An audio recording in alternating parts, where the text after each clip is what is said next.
আমি জানি তোমার বুকে যে অন্ধকার জমে আছে, তুমি শুধু এতটুকু জেনো, সেটা কেউ কাচের গ্লাসে ঢেলে চুমুক দিতে আসবে না।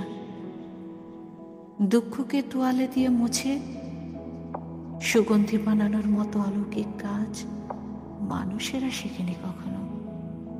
দরিদ্র অসহায় ব্যক্তিদের দান করতে, অবুঝ ব্যক্তিদের একান্ত খাটাতে, তাদের রক্ত চুষে খেয়ে ব্যাংক ব্যালেন্স বাড়াতে, কিংবা তাদের আর চোখ দেখিয়ে দুটো গালাগাল করতে খুব ভালো জানে।